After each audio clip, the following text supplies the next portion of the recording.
Dead Space is a survival horror franchise that was released in 2008. It was praised for its inventive take on the genre, blending elements of science fiction, horror, and action to create a unique experience. Fans of the franchise have been eagerly awaiting a remake for years. The wait only increased the level of excitement and anticipation for the remake. When the remake was finally announced, fans were overjoyed, and many had high expectations for it to live up to the legacy of the original games. Fortunately, the remake delivered on its promises, offering a fresh take on the classic formula while maintaining the elements that made the original games so beloved. The remake was well received by fans and critics alike, who praised its updated graphics, improved gameplay mechanics, and faithful adherence to the original game's story and atmosphere. The addition of the new content and updated graphics only added to the already rich world of Dead Space, further enhancing its legacy and the love fans had for the franchise.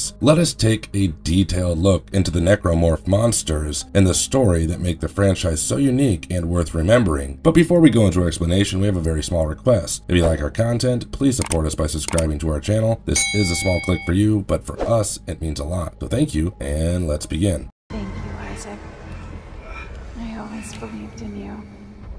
Nicole. We're whole again. We are whole.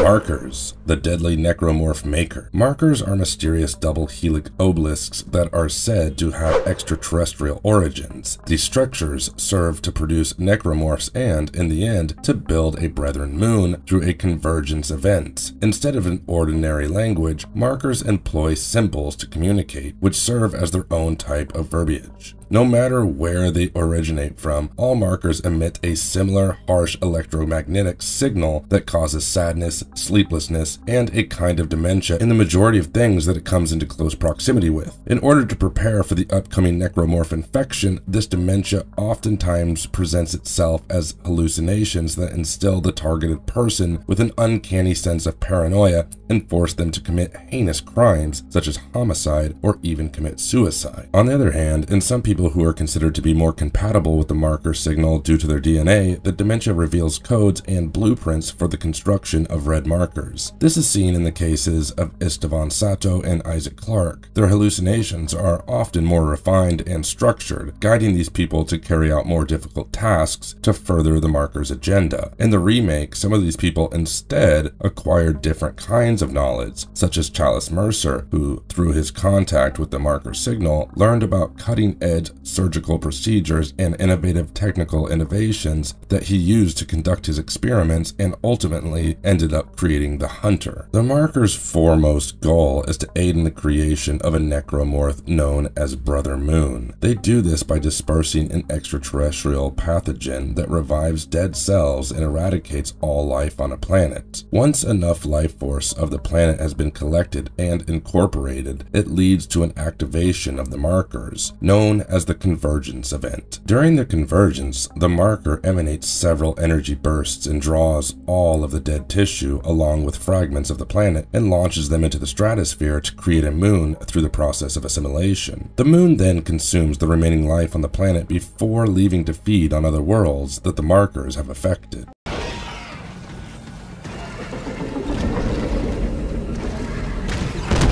Leviathan. The USG Ishimura food storage facility is home to the enormous beast known as the Leviathan. It is a giant necromorph that was traveling aimlessly through space when it hit the rear deck of the ship and barricaded itself within the section used to store food. One of the most potent necromorphs in the game, the Leviathan can defeat large groups of people by itself without much effort. In any of the tragic death scenes, Isaac's body is shown to be utterly ripped to bits if the Leviathan were to attack him while he is at low health, demonstrating the immense power of the creature. It initially appears in Dead Space 2's The Leviathan chapter. To get the creature's hideout, Isaac Clarke, the player, must traverse through the ship's mining sector. The Leviathan was first discovered dormant and cocooned in webbing in a vast open room. The fight against the Leviathan was not straightforward. The player had to weaken the beast first by slicing through the webbing and hitting the necromorph's vulnerable areas to create create openings. The Leviathan proves to be an extremely hostile and unrelenting foe upon its awakening. It attacks Isaac with a flurry of huge tentacles that can inflict lethal damage. The beast is easily able to decrease Isaac's health with its efficient acid spews as well. To cover for its immobility, the Leviathan also generates lesser necromorphs to aid during its battle. The Leviathan has several tentacles and tendrils that it operates to capture and impale its prey, in addition to a large armored head that acts as its main assault point. Its body is encased with substantial armored plates that are almost impervious to blunt force trauma. It can utilize a potent sonic boom, which is capable of dealing damage and confusing its adversaries. It can also fire corrosive fluids from its head, which can eat through both flesh and metal. The player needs to have quick reflexes, knowledge of the intricacies to pinpoint the Leviathan's weak points, and adequate firepower to defeat the Leviathan. When the creature dies, the room loses its structure and starts falling apart, allowing the player to escape. The Leviathan is regarded as a big challenge for gamers since it is a powerful and ominous foe that can seriously harm even the most well-equipped characters. Over the period of time, it has become a fan favorite due to its features and looks, and people have been pleasantly surprised at its remake.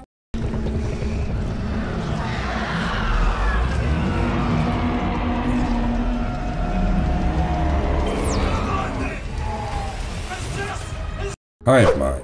Although it should be emphasized that the hive mind is not reanimated human flesh like other necromorphs, it is still kind of a necromorph, a horrific monster that is produced when a human host is infected with an alien virus. A strong and intelligent necromorph, the hive mind acts as an area's leader and command center for all other necromorphs. The hive mind has a great number of tentacles that it apparently employs for mobility as well as to attack the player, just like other bigger necromorphs like the Leviathan and the Slug. Since it can only be sticking its head and chest out of a crater, its size is unknown, but it is definitely larger than what the player sees during the final battle. Large yellowish lumps of the flesh are a common weak spot for the hive mind that the player must shoot in order to inflict any amount of damage. There are 5 of these flesh sacs around the creature's head, and 5 more are concealed behind a protective bone wall. While the monster is inactive, these sacs break open, allowing Isaac to blast them, preferably with a high damage weapon. The hive mind capacity to telepathically command other necromorphs and use them as a living army to fight the player is one of its distinguishing characteristics. The hive mind is a strong foe that may rapidly restock its ranks since it can also infect adjacent corpses to produce new necromorphs. The hive mind is one of the series' primary foes and frequently the game's final boss. Defeating the hive mind is an essential step in stopping the necromorph outbreak and rescuing humankind. It is also significant to note that the notion of the hive mind was employed to symbolize the idea that after contracting the necromorph virus, a person loses their individuality and merges with the collective group under the authority of the hive mind.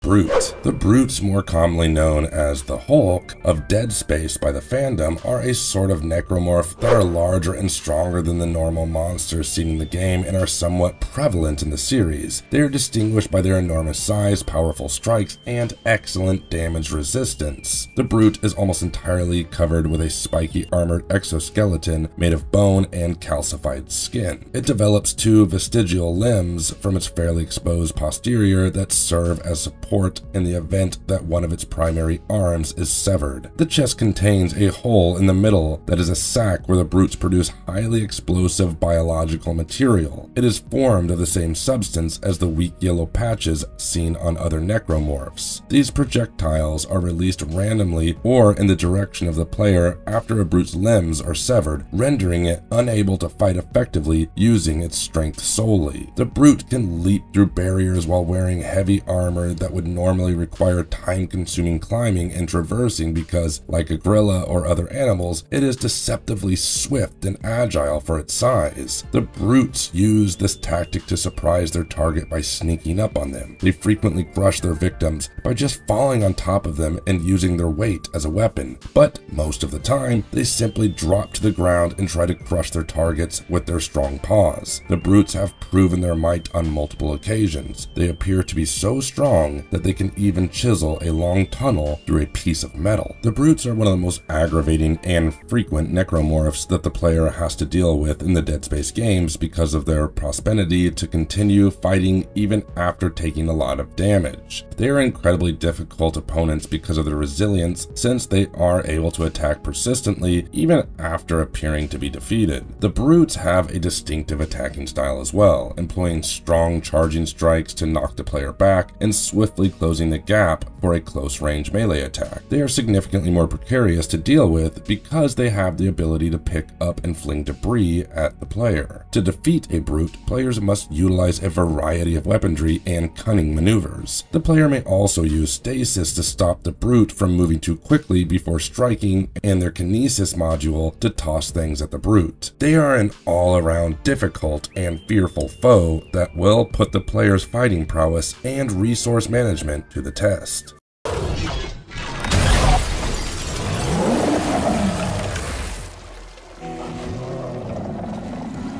Hunter. On board the USG Ishimura, Dr. Chalice Mercer biologically developed a necromorph of the regenerator kind called the Hunter. It was made by immediately implanting a chunk of necrotic crew member tissue from the corruption into the head of a living crew member rumored to be Brant Harris. The Hunter looks like a slasher from the outside, with long arms sticking out from its shoulders and massive blades connected to them. Its initial limbs look to be tethered inside the flesh of its torso like a straitjacket, and it seemed to be much bigger and taller than the regular slasher. Its ability to quickly regrow damaged limbs set it apart from other necromorph species, making standard methods of dismemberment ineffective against it. The Hunter first made an appearance in Chapter 5, Lethal Devotion, after the player had a brief conversation with the doctor. The creature was held in stasis by Chalice Mercer in the chemistry lab on the medical deck next to the cryogenic storage lab. Dr. Mercer awakened the beast in an effort to murder Isaac when he entered the lab to create the lethal substance.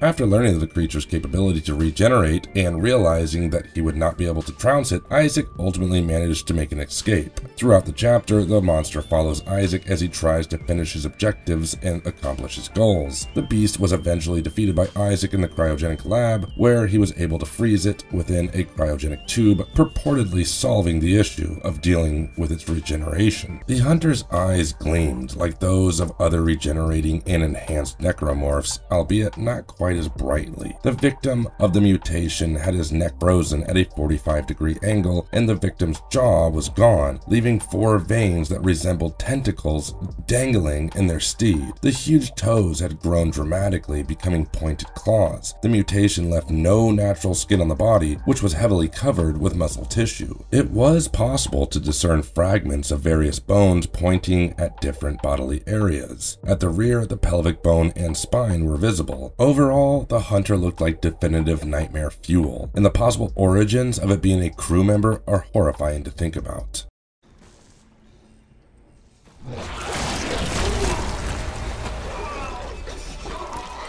Divider. The tall, slender necromorphs known as dividers have the unusual ability to fragment into more miniature monsters. According to the shreds of gray attire, the dividers are made up of deceased senior officials of the USG Ishimura. The ones seen on the Titan station, however, were developed by scientists dressed in white lab coats. The majority of skin tissue has also fallen out or been digested along with the primary organs. The fingers have fused together into lengthy claws, and the limbs have grown incredibly thin and elongated. Only enough muscle is left to keep the necromorph together after the majority of it has fallen off. The abdomen has been exposed, leaving a sizable hole in the torso as a result of the absence of the main organs. Despite this, the divider is an incredibly noisy creature, releasing high-pitched shrieks when disturbed and deep whale-like bellows while at rest. The Divider prefers to suffocate and decapitate its victims with its long tongue-like appendage from a distance, if at all feasible, but it can also slice them to death with its strong and sharp arms. After the host's body has been destroyed, the arms and legs may move independently thanks to the mutation. The major necromorph is the head itself. It uses its arms and legs to climb and leap on various surfaces as well as to strangle its prey. When the victim is weak, the Divider's head uses its strong appendages to sever the head from the rest of the victim's body and hijack it with its arms, taking control of the host's nervous system, most likely by attaching itself to the spine. The head tries to suffocate the victim by latching onto one's neck and eventually decapitating them. If the Divider sustains enough damage, it will attempt to trick its prey by pretending to be dead and laying on the ground. However, the head, arms, and legs split apart and develop into separate creatures called components, or Divider spawn. Although the fragmented Dividers are extremely quick, they are far weaker than the original and complete Divider and will only harm and attempt to strangle a victim. The feet seem to transform into tripedal, slower and smaller animals formed of a mix of nerves and muscles. They move over the ground before leaping onto their victims and punching them hard. These parts' primary function is to divert the victim's attention while the head seeks to attach itself to a different host. Even though they are tiny and challenging to strike, the remainder of the necromorphs offer a significantly reduced threat once the head is missing.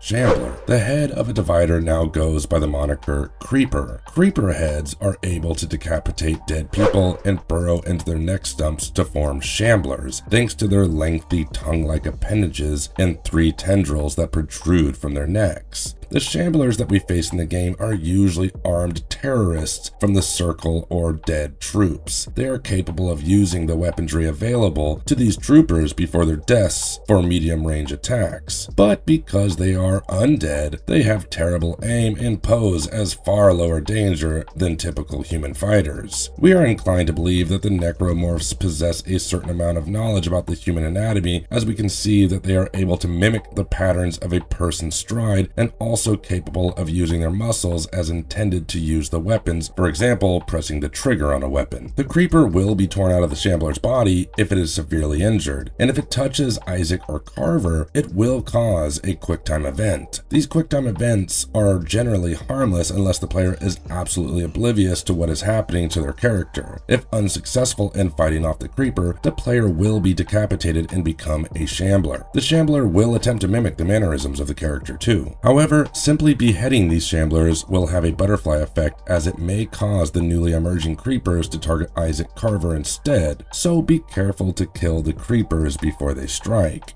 Dismembering any corpses in the room will also prohibit Creepers from transforming into Shamblers. A Creeper can be killed if the player reacts quickly enough, even before it snatches up a suitable victim. The absolute best way to deal with the Shambler and the Creeper that controls it is to make sure that you make one well-placed shot to the head and end the fight early. The Shambler, in contrast to other necromorphs, resembles a stereotypical zombie-esque design. Even though necromorphs are reanimated corpses, most of them have undergone extreme mutations and bear little resemblance to their original forms. A headshot may instantly kill a Shambler, much like a zombie. This is because Shamblers are only Creeper-used temporary hosts and not fully developed necromorphs.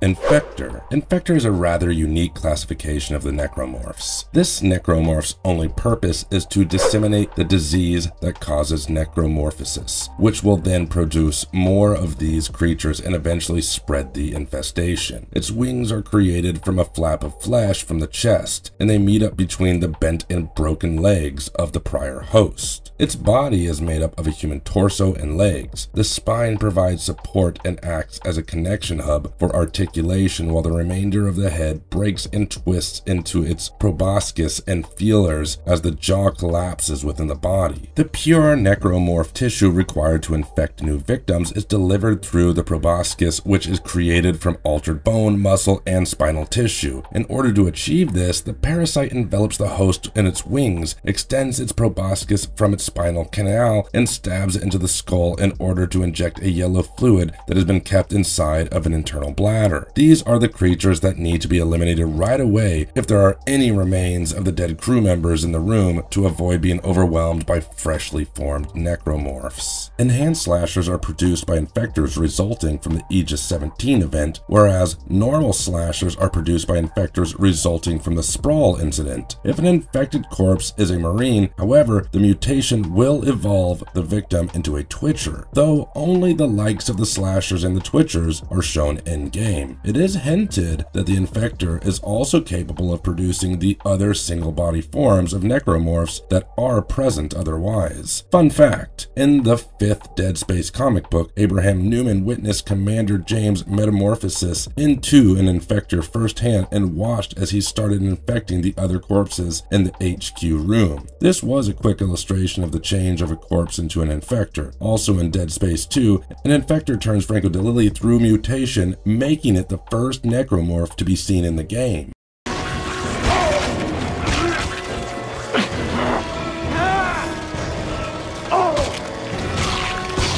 Swarmers. Swarmers are the most annoying adversaries that the player has to deal with in the game. Their one and only battle tactic is to be a nuisance and outnumber Isaac and close the distance between the two. Their movements are erratic, and in conjunction with their small bodies, they are tedious to aim at and eliminate. Seemingly made solely out of flesh, the astounding numbers of these creatures is quite revolting. Individually, these necromorphs are not the most lethal, and only an AFK player would face any sort of consequences against them. What makes them dangerous is the sheer amount of swarmers that one has to deal with. They latch onto the player's bodies and leech the life out of them, while also making them lose their balance. Taking their name literally, they swarm the player when they least expect it. If you are a completionist and roaming around the wretched corridors of the game looking for logs, these swarmers can catch you off guard by jumping at you from inside of boxes or rushing you through the vents. They are most frequently found within the pregnant and only emerge when the latter's stomach bursts. Swarmers remain stationary and thrash their bodies around when there is no target in sight. When approached, they cry and shriek in a loud pitch. These vile creatures somehow possesses the ability to create these sounds even when they lack any sort of mechanism that can allow them to shriek in the first place. It is assumed that they are inspired by real-world insects that produce similar sounds by rubbing particular body parts together. It is unknown what swarmers are made out of, although it is probable that they are made of tiny bones, like those from the fingers, and connective tissue or cartilage. A hidden proboscis that is found beneath the body of a single swarmer can be used by them as a weapon to attack their target. Normally, the swarmer's proboscis retracts inside of its body before being extended to pierce its prey. Given that the yellow liquid can be seen emanating from swarmers as they strike, it is plausible that they have the ability to infect the people that they kill. It is possible that the liquid that they excrete is the same one that the infectors use to transform corpses into necromorphs. An unknown yet revolting fact about the swarmers is that they can go across septic lines. This doesn't necessarily imply that they are created inside of human excrement. Instead, it is more likely that they use septic lines to travel long distances. This characteristic is similar to the majority of conventional necromorphs, which use air vents to travel said long distances. Even the death scenes are quite disgusting, as these creatures create openings to get inside the player's body and then plow their way through the organs.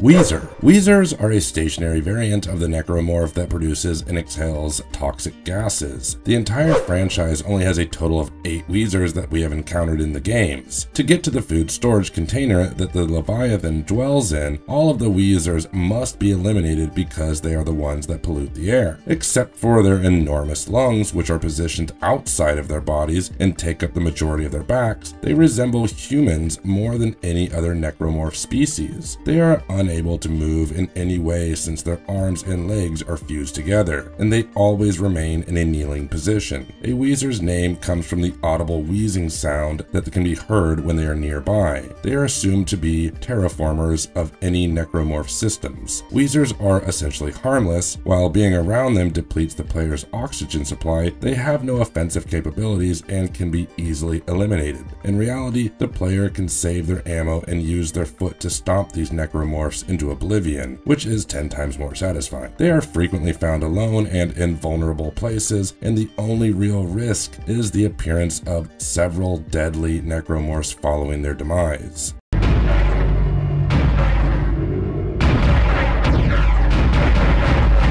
Slug. One of the game's pivotal opponents is the horrifying and hideous beast known as the Slug. Due to its lengthy worm-like body and several tentacles that extend from its head, the Slug is a particularly unsettling and ominous foe. The Slug will often lunge at the player when they come across him, grabbing him with its tentacles and crushing the life out of him. Due to the Slug's incredible speed and agility, these assaults might be challenging to dodge. They are a fearsome foe in close quarters battle because its elongated body also allows it to maneuver swiftly around corners and into confined locations. Targeting the Slug's extended body, which is very simple to hit, is one of the most efficient methods to defeat it. Players may do a lot of damage to the beast and perhaps render it helpless by focusing on this targeted area. In addition, players have access to the Plasma Cutter, a powerful weapon that can swiftly and effectively obliterate the creature's body. The Slug's tentacles all pause briefly before flinging the object they are carrying during combat. When exposed to concentrated fire, the tentacle will then thrash erratically and throw the object somewhere else, generally not in the direction of the tower. The Slug is initially non-aggressive and won't attack unless provoked. The weak spots of the vessel become visible as yellow bulbous lumps only when the monster raises its tentacles to pull the spacecraft apart. Additionally, it launches explosive gas canisters as well as fragments of the ship's hull towards the ADS cannon tower. The Slug's design was influenced by parasites found in nature, which only serves to heighten its sinister appearance. It is one of the most recognizable and unforgettable foes in the Dead Space series thanks to its menacing form, many tentacles, astonishing quickness, and unpredictable movements. The Slug is a horrifying and difficult foe that demands careful strategy and a powerful weapons arsenal to overcome. It is a challenging enemy that will test the player's abilities and nerves due to its terrible look and swift, unpredictable strikes. Despite having a dreadful appearance, the Slug is one of the game's most iconic adversaries, giving players an exciting and challenging gaming experience.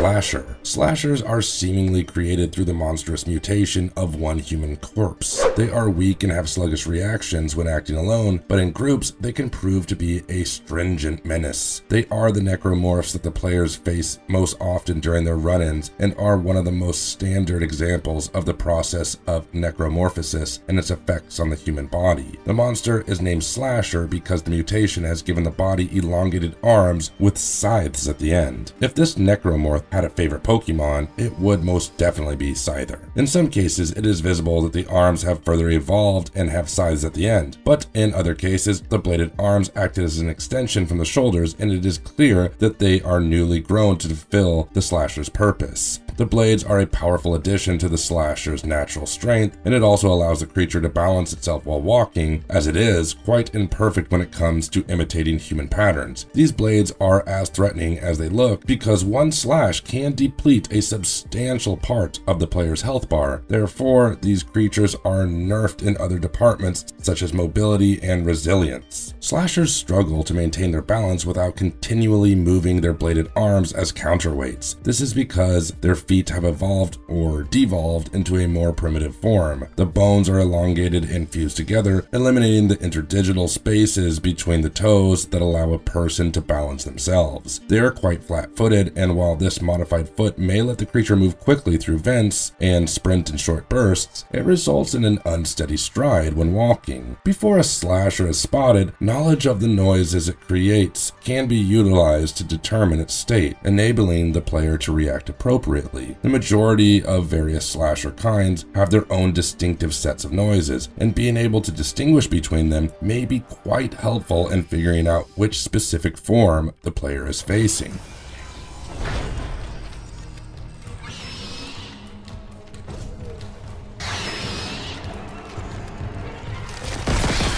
Lurker. The Lurker is a type of necromorph that majorly focuses on long-range attacks. They are usually created from infected human newborns and infant-like organ banks used in biological prosthetic surgeries, but they can also be a result of infected canines, as in the case with those spotted on board Sovereign Colony ships and the frozen surfaces of Tau Volantis. This type of necromorph has experienced substantial mutation, and it has undergone a lot of modifications to aid in low gravity and ranged warfare. The unfortunate victims and corpses changed into a lurker are considered more as a lump of biomass than an existing template, around which the infection recombines it to an offensive form, lacking both coordination and muscular mass. The basic contour of its skin, the shape of its skull, and the unaltered limbs swinging at its sides are the only characteristics that may be used to identify this kind of necromorph. The many sticky tentacles that now dominate the thoracic chamber and lower belly are shielded and supported by this stiff leathery coating. These tentacles help the lurker move by stabilizing its motions and enabling it to travel quickly along walls and even crawl over ceilings. 3 long ropey tentacles, which are curled in the former pelvic region, unroll when the lurker spots a target. These extremities, which are powerful and flexible like the limbs connected to the movement, may whip about and rake enemies with their barbs. The lurker is a ranged menace because of its fast, accurate, barb-firing tentacles. The body of the enhanced lurker is identical to that of the lurker, except it is entirely black, far more resistant to injury, and fires more deadly barbs. Both varieties are frequently observed prowling through zero-G situations.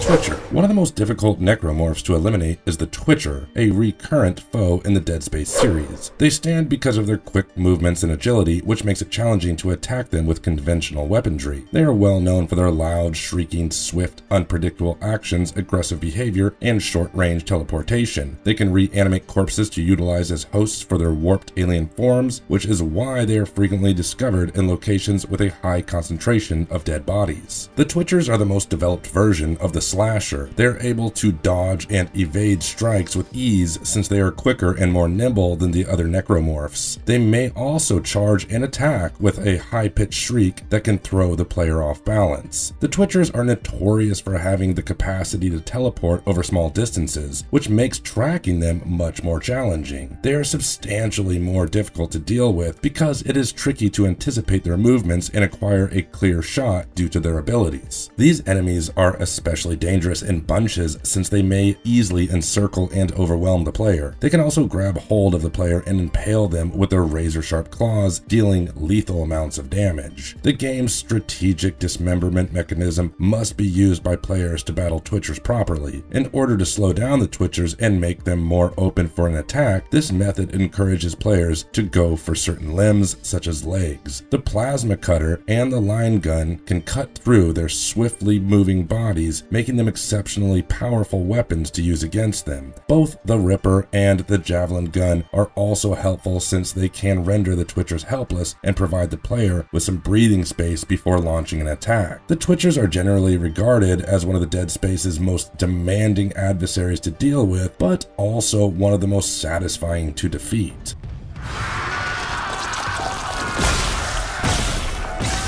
Guardian. One of the somewhat uncommon sessile necromorph species is the Guardians. They cannot move and are confined to a single location and can only pose a threat to their targets if they approach them too closely. The corruption bonds their flesh together, thus they are typically attached to walls. Since they are unable to actively hunt prey, they instead operate as barriers that Isaac must cross to continue forward or, according to their name, protect key areas where the infestation is taking place. They appear to have no repurposed limbs and are immobile, yet they are capable of killing anything that comes close quickly by hitting it with a terminal appendage made from the host's intestines that possesses a scythe-tipped blade. The corruption that is growing on the walls has been joined with a single human body to create the Guardians, which is a sort of mutually beneficial symbiotic relationship. It is quite significant that both the initial and final stages of the host transformation are visible. The symbiotic link is further highlighted when we realize that a premature Guardian's host person is still alive and feeling pain as a result of what is happening to their body. Since the human body is only visible from the waist up, no normal human would have been able to withstand the amount of damage that has happened to their body. This suggests that in order for the premature Guardian to properly nourish itself and develop into what it needs to be, the human host must maintain a symbiotic connection with the corruption to stay alive. A premature Guardian doesn't even have the ability to harm its victim. Instead, it just adds ambiance to the level designs. A mature Guardian, however, is one of the game's most cunningly lethal foes, since no player would suspect that an immovable attacker was to blame for their head being severed from their body in a single tremendous blow. It is believed that the Venus flytrap plant served as the inspiration for the Guardian's design. The suggestion that the player, who is eventually capable of defeating the entire moon, is simply another bug that the Guardians may dispatch in a single blow is somewhat unsettling. The Guardians are among the most satisfying necromorphs to kill, in our view, despite the troublesome concept that they may be influenced by, for the simple reason that when you kill a Guardian, the human host lets out an audible sigh of relief before passing away. This gives the player a sense of fulfillment because they can now relieve the human host from their unending pain and anguish and put an end to the torment that they were going through.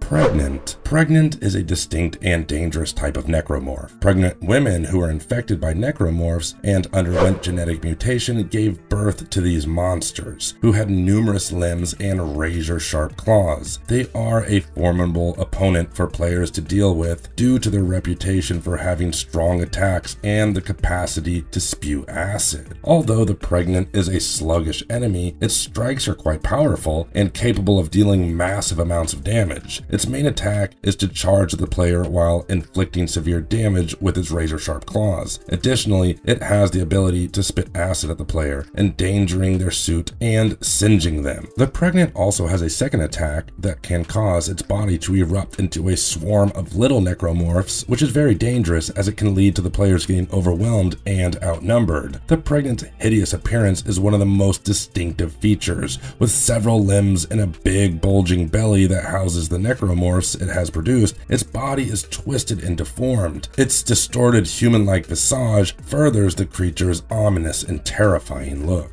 Players must utilize a mix of strategies and weaponry to combat the Pregnant. To do the most damage, players must aim for the creature's vulnerable spots, such as its eyes. It is advised to employ a plasma cutter or a line cannon to eliminate the Pregnant necromorph and its offspring rapidly. Another thing to keep in mind is that if the Pregnant's enormous sac on its belly is ruptured, the necromorph swarm will be discharged. Because of this, one should use caution while employing weaponry to avoid hitting the large sac. Overall, the Pregnant is a frightening and difficult enemy that heightens the suspense and dread of the Dead Space environment. Leaper. Leapers are necromorphs with the capacity to leap vast distances towards their target. They are incredibly dangerous adversaries with long, scythe-tipped tails fashioned from the victim's guts and legs and razor-sharp teeth. Leapers appear to be constructed from a single human corpse with alterations to the host body, giving the necromorph a higher degree of mobility. The muscles in the upper arm get stronger, the fingers acquire bladed claws for climbing and slashing, the hands dislocate, and the thumbs shift to the back to form paws that resemble those of animals. The vertebral bridges are somewhat lengthened and the spinal column's flexibility is improved to aid with mobility. The legs have undergone a complete transformation, with the muscle and bone being flayed, fused, and stretched into a single limb that is finished with a heavy, durable blade. The tail may coil and shrink to around a third of its original length because of its remarkable degree of flexibility. The Leaper utilizes uses its strong tail to propel itself fast at its prey or to stab its adversaries in a manner akin to a scorpion, as Eckhart witnessed. The jaws have undergone significant mutation, and the cranial and sinus regions of the skull appear to have been separated from the neck. Along with a majority of the palate extending back into the throat, the top sets of teeth are entirely missing. A pair of many jointed appendages with pointed bony teeth have taken their place. The lower jaw is divided into two curving mandibles that culminate in fangs that resemble knives. In all known significant necromorph outbreaks, leapers have regularly been seen, with the possible exception of the one which befell the aliens 3 million years ago. They can move in zero gravity conditions by quickly crawling across surfaces or leaping in between them to chase prey. Leapers are said to survey potential victims by darting fast through open vents and rattling in an effort to startle them before leaping out of nowhere with their incredible speed and agility.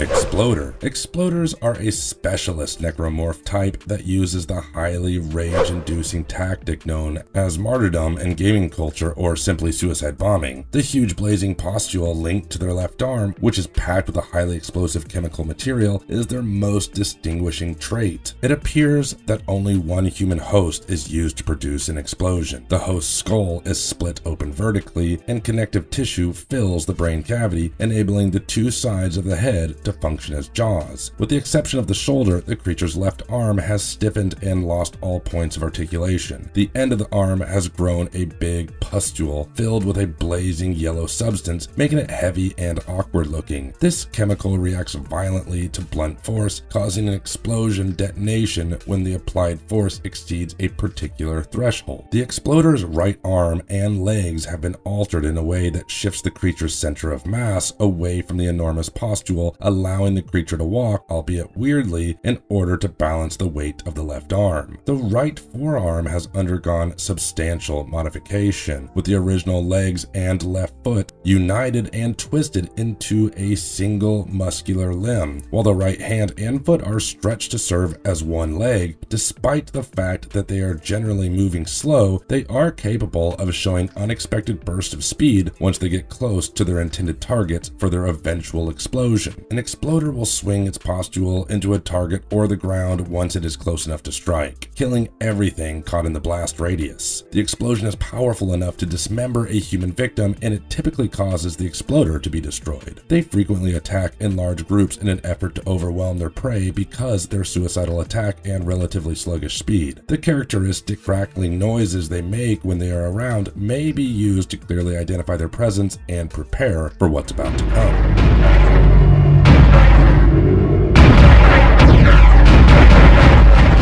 Conclusion. The creators behind the Dead Space remake have done a tremendous job at being faithful to the original series and simply making these necromorphs become better versions of themselves. Reliving the horrors of these creatures presented during the previous run of the game is an absolute must for fans of the franchise, and the remake delivers on its promise. The world's creation is beautiful, and there are tons of nooks and crannies that the players can explore to truly indulge in the environment that the creators have made. The remake's gameplay is as fluid as one would want it to be, and the dismemberment target system still works flawlessly. Overall, the remake has made drastic improvements to an already near perfect game, and we fans are completely here for it. And if you liked our content today, please don't forget to leave a like and subscribe to us if you haven't already, and in the meantime, have a good one and be safe. Thank you, everybody.